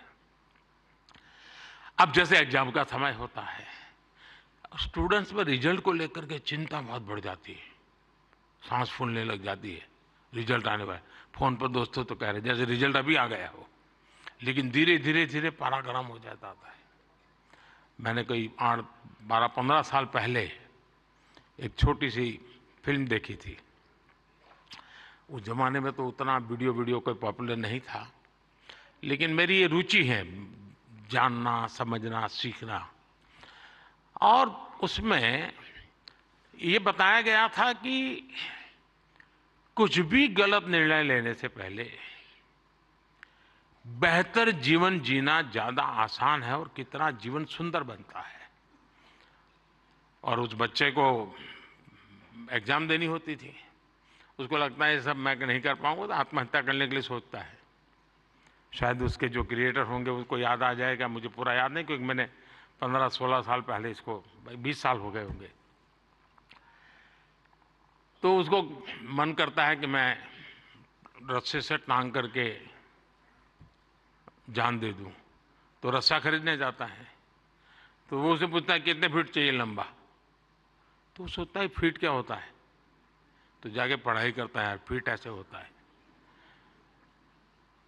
फिर वो कहता है उसको वो हुक चाहिए, तो लोहे का चाहिए, कैसा चाहिए, उसकी पढ़ाई का। फिर उसके ध्यान में आता है यार मरने से ज्यादा तो पढ़ना सरल है। बहुत ही अच्छी फिल्म बनाई है उसने, हार्डली 7-8 मिनट की होगी। लेकिन जब मैंने उसको देखा, और वो ये जो आत्महत्या करने का मूड बन जाता है बच्चों का, छोटी सी चीज है लेकिन उसके जिंदगी को एक नई राह दिखा देती है। अब आप भी जानते हैं मैं परीक्षा पे चर्चा का कार्यक्रम करता हूं। आपको लगता है कोई लोगों मजाक उड़ेगा क्या यार के प्राइम मिनिस्टर है, बच्चों के साथ परीक्षा पे चर्चा करता रहता है, फालतू समय का। मैं जानता हूं दोस्तों, मैं कोई सरकारी सर्कुलर निकाल करके बच्चों की जिंदगी नहीं बना सकता। मुझे उनके साथ जुड़ना पड़ेगा, उनको जानना पड़ेगा, जी जान से जुटना पड़ेगा। और उस समय यानी बारिश के बाद अगर मैं खेत में काम करूं तो काम का है, परीक्षा के दिनों में उसकी बड़ी ताकत होती है। और इसलिए मैं हर साल रेगुलरली ये कार्यक्रम करता हूं, क्योंकि मेरे मन में यही होता है कि इन बच्चों के साथ मैं कुछ बातें करूं, खुल करके बातें करूं। हो सकता है किसी को एक आध चीज काम आ जाए, उनके मन को छू जाए, उनका हाथ पकड़े, उनकी हैंड होल्डिंग करे, उनके माँ बाप को लगे, टीचर को लगे। साथियों ये सारे काम मैं तो रील बनाने के लिए समय नहीं निकाल सकता, तो मैं ऐसे काम कर लेता हूं, लेकिन आप तो वो भी कर सकते हैं जी। क्या हम ऐसा कंटेंट और ज्यादा बना सकते हैं जो यूथ में ड्रग्स के नेगेटिव इफेक्ट्स को लेकर अवेयरनेस लाए?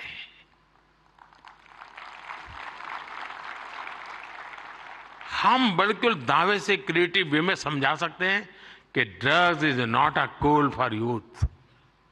वरना क्या है यार, कूल हॉस्टल में बैठे हैं, कूल। साथियों, इसमें बहुत बड़ा, और आप लोग हैं बड़े, क्योंकि आप उनके साथ जुड़ सकते हैं, उनकी भाषा में बात कर सकते हैं। साथियों, अगले कुछ दिनों में लोकसभा के चुनाव होने जा रहे हैं। आप ये मत सोचिए कि आज का ये इवेंट इसके लिए है।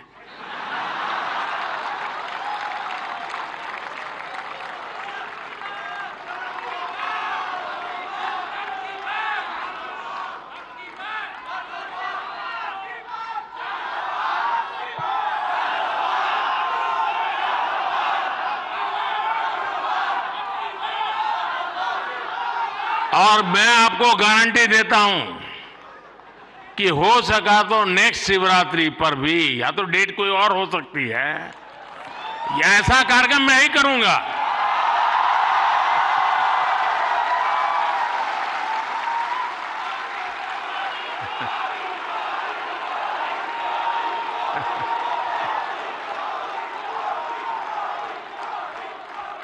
लेकिन मैं लोकसभा चुनाव का विषय उस अर्थ में नहीं लाया हूं, क्योंकि मुझे भरोसा है मुझसे ज्यादा मेरे लिए आप मरते हैं।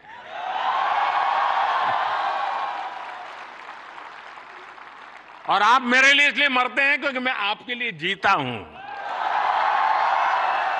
और जो अपने लिए नहीं जीता है उसके लिए मरने वाले बहुत होते हैं जी।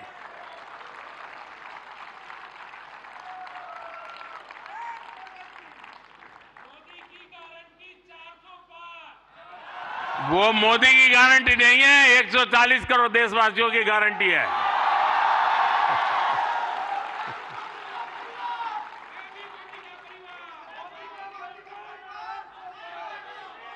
ये बात सही है, ये मेरा परिवार है।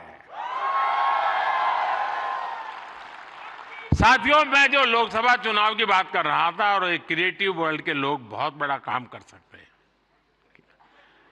क्या हम ऐसा कुछ कर सकते हैं कि हमारे यूथ, और खास करके हमारे फर्स्ट टाइम वोटर, उनको हम जागरूक करने के लिए क्या कर सकते हैं, और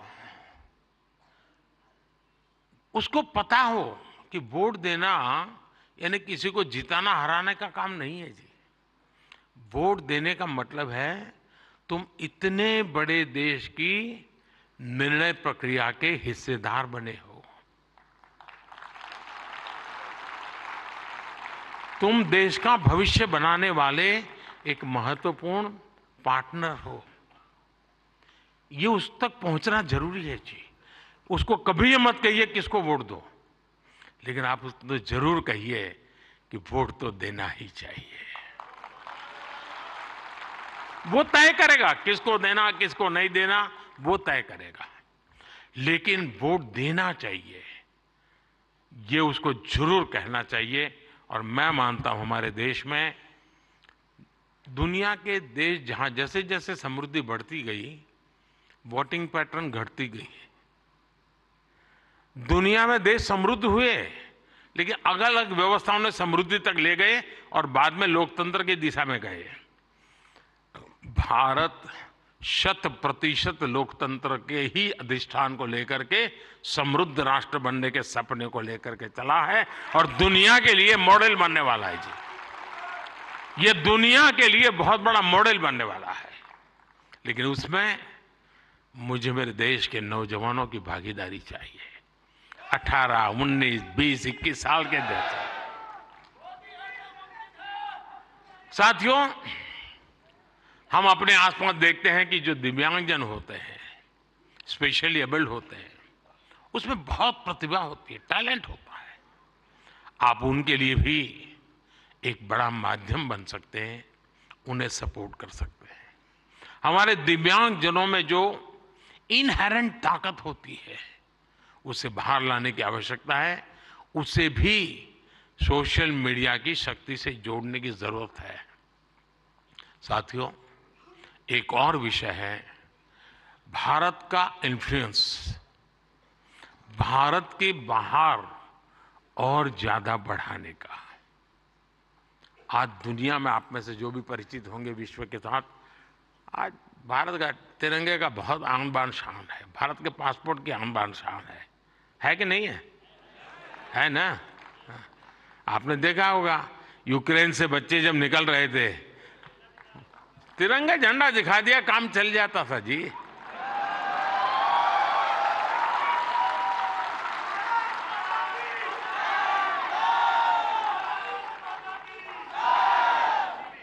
ये सामर्थ्य ऐसे ही नहीं आया है दोस्तों, ये सामर्थ्य ऐसा ही नहीं आया है। इसके पीछे एक मिशन बोर्ड में तपस्या की गई है। दुनिया में आज वातावरण बदला है, लेकिन उसको और अधिक आज भी दुनिया में कुछ परसेप्शन ऐसे ही है हमारे लिए। हम उसको बदल सकते हैं क्या? और मैं मानता हूं, मुझे याद है मैं एक बार किसी एक देश में गया था, तो एक इंटरप्रेटर मेरे साथ था। तो परिचय वो कंप्यूटर इंजीनियर था, तो उस सरकार में काम करता था। तो मेरी मदद की उसने, 3-4 दिन मेरे साथ था वो, तो परिचय हो गया। तो आखिर में उसने कहा, साहब आपको बुरा न लगे तो एक सवाल पूछना चाहता हूँ। मैंने कहा क्या? नहीं साहब, आपको बुरा नहीं लगेगा ना? मैं कहा नहीं ये दोस्त, 3-4 दिन से आप देख रहे हो, बुरा लगने का सवाल नहीं, आप जरूर पूछिए। नहीं रहने दो साहब, नहीं पूछता हूँ। नहीं मैंने कहा पूछो यार। उसने कहा साहब क्या अभी भी आपके देश में सांप सपेरे जादू टोना यही होता है क्या? ये मुझे पूछा गया सवाल था जी। मैंने कहा देख दोस्त,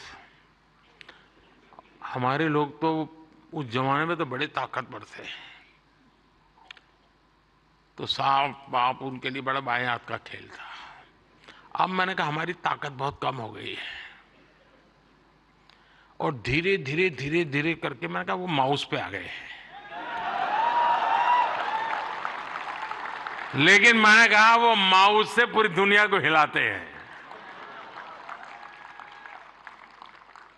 साथियों, मेरे देश का ये जो सामर्थ्य है ना, इस सामर्थ्य को हम आज अगर विदेश में बैठे किसी शख्स को, मैं समझता हूं हमारे सामर्थ्य से आकर्षित करें, उनको लाने की दिशा में हमारा काम हो, हम अपने कंटेंट को ऐसा क्रिएट कर सकते हैं। आप पूरी दुनिया में भारत के डिजिटल एम्बेसडर्स हैं दोस्तों, और मैं मानता हूं ये बहुत बड़ी ताकत है। आप फ्रिक्शन ऑफ सेकंड दुनिया में पहुंच सकते हैं। आप वोकल फॉर लोकल के ब्रांड एम्बेसडर्स हैं। मैं कल श्रीनगर में गया था, तो एक नौजवान से मेरी बातचीत हो रही थी। मैं हैरान हूं, जो वो सिर्फ शहद का काम करता है, मधुमक्खी पालन का काम करता है, और आज ग्लोबली उसने अपनी एक ब्रांड पहुंचा दी है जी, जस्ट डिजिटल वर्ल्ड के माध्यम से। और इसलिए साथियों, आइए हम एक साथ मिलकर एक क्रिएट ऑन इंडिया मूवमेंट, मैं बहुत जिम्मेवारी के साथ आप लोगों से अपेक्षा कर रहा हूं, क्रिएट ऑन इंडिया मूवमेंट की शुरुआत करें।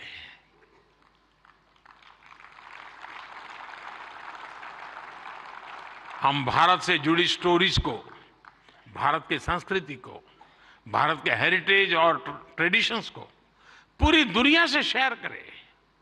हम भारत की अपनी स्टोरी सबको सुनाएं। Let us create on India, I create for the world. आप ऐसा कंटेंट क्रिएट करिए जो आपके साथ ही आपके देश, हम सबका देश भारत को भी ज्यादा से ज्यादा लाइक्स दे। और इसके लिए हमें ग्लोबल ऑडियंस को भी एंगेज करना होगा, दुनिया की यूनिवर्सिटीज के साथ, दुनिया के नौजवानों के साथ जुड़ना होगा। आज पूरी दुनिया में लोग भारत के बारे में जानना चाहते हैं। आप में से कई लोग विदेशी भाषा को जानते हैं, नहीं जानते होंगे तो आपको एआई की मदद से काम हो सकता है। कुछ लोग सीख भी सकते हैं। आप ज्यादा से ज्यादा यूएन लैंग्वेज में, जर्मन, फ्रेंच, स्पेनिश जैसे लैंग्वेज में कंटेंट बनाएंगे तो आपकी और भारत की भी रीच बढ़ेगी।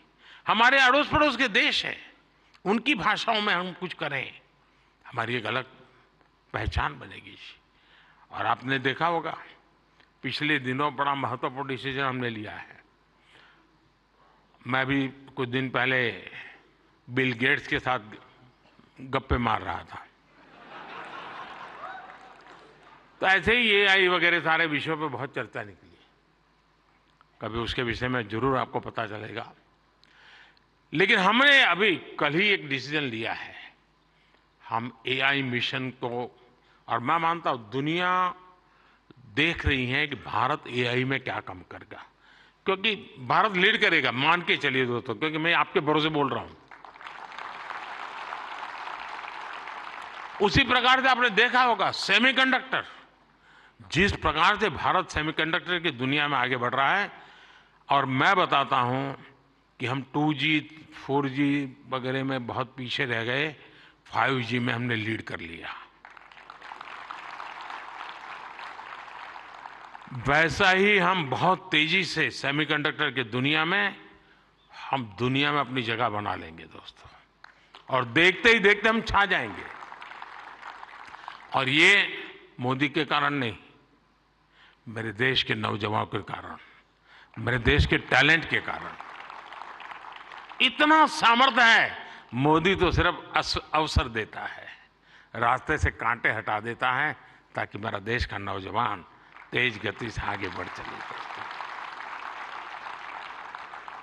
और इसलिए मैं चाहता हूं, जैसे हमारे पड़ोस के देश हैं, उनकी भाषाएं, उनके साथ उनकी सोच समझ के अनुकूल हम जितनी चीजें पहुंचाएंगे, मैं समझता हूं हमारा नाता और जुड़ेगा। हमें अपना विस्तार करना है, अपना प्रभाव पैदा करना है दोस्तों, और ये क्रिएटिव वर्ल्ड बहुत अच्छी तरह कर सकता है। और एआई की ताकत आप जानते हैं, आजकल देखा होगा, मैं अभी जो आपसे बात कर रहा हूं, कुछ ही समय में वो आपको हिंदुस्तान की 8-10 लैंग्वेजेज में ये मेरी सारी बातें आपको मिल जाएगी, क्योंकि मैं एआई का उपयोग करता हूं। आपके साथ अगर यहां आते जाते मेरा फोटो निकल गया, तो आप एआई के माध्यम से वो फोटो अपनी कलेक्ट कर सकते हैं। नमो ऐप पर जाएंगे, फोटो बूथ पे चले जाएंगे, आराम से आपको मिल जाएगी मेरी फोटो। आज से 5 साल पहले कहीं मिल गए होंगे, एक कोने में मुझे देख रहे, आपकी एक आंख फोटो में आई है, तो भी वो आपको खींच करके ले आएगा वहां। ये एआई की ताकत है, हमारे देश के नौजवानों की ताकत है। और इसलिए मैं कहता हूं सबको कि भारत के पास ये सामर्थ्य है, हम इस सामर्थ्य को लेकर के आगे जाना चाहते हैं, और नेशनल इंटरनेशनल लेवल पर भारत की एक छवि नई ऊंचाई पर ले जाने का काम हम अपनी इस क्रिएटिविटी से कर सकते हैं। एक फूड क्रिएटर किसी को मुंबई के बड़ा पाव की मशहूर दुकान तक पहुंचा सकता है। एक फैशन डिजाइनर दुनिया भर को ये बता सकता है कि भारत के कलाकारों की खूबी क्या होती है। एक टेक क्रिएटर पूरी दुनिया को बता सकता है कि मेक इन इंडिया से हम क्या बना रहे हैं और भारत में इनोवेशन कैसे बढ़ रहा है। एक गांव में बैठा ट्रैवल ब्लॉगर भी विदेश में बैठे किसी व्यक्ति को अपने वीडियो से हिंदुस्तान की यात्रा के लिए मोटिवेट कर सकता है। हमारे भारत में तो इतने अलग अलग तरह के मेले होते हैं, हर एक पर्व में अपनी एक स्टोरी होती है और दुनिया उसे जानना चाहती है। जो लोग भारत को जानना चाहते हैं, भारत के कोने कोने को जानना चाहते हैं, उनकी भी आप बहुत मदद कर सकते हैं। साथियों, इन सारे प्रयासों में आपकी स्टाइल, आपका प्रेजेंटेशन, आपका प्रोडक्ट, आपके फैक्ट्स, अगर मैं मानता हूं हकीकतों विषय में कॉम्प्रोमाइज कभी मत कीजिए। आप देखिए, एक यूनिक अंदाज में आप जाएंगे। अब देखिए, आर्टिफैक्ट्स तो बहुत होते हैं, आर्कियोलॉजी वाले ने बहुत चीजें निकाली होती है, लेकिन जो म्यूजियोलॉजी जानता है ना, वो जब उसको बनाता है, रखता है, तो हम उस युग में पहुंच जाते हैं। 300 साल पुरानी चीज देखते हैं तो लगता है कि मैं उस समय जी रहा हूं। क्रिएटिविटी की ये ताकत होती है दोस्तों। और मैं चाहता हूं कि मेरे देश के भीतर वो क्रिएटिविटी है जो मेरे देश का भाग्य बदलने के लिए एक बहुत बड़ा कैटलिक एजेंट बन सकता है। और इसी भावना से मैं आज आप सबको मिला, आप सबको बुलाया। आप बहुत ही कम नोटिस से आए, आपने कुछ करके दिखाया है। जूरी को भी मैं बधाई देता हूं, क्योंकि 1.5-2 लाख लोगों की एक एक बारीकी को पहुंचाना बड़ा कठिन काम है। लेकिन आने वाले दिनों में ये काम और अधिक अच्छे ढंग से, अधिक साइंटिफिक ढंग से हम कर पाएंगे। मैं फिर एक बार आप सबको बहुत बहुत शुभकामनाएं देता हूं। बहुत बहुत धन्यवाद।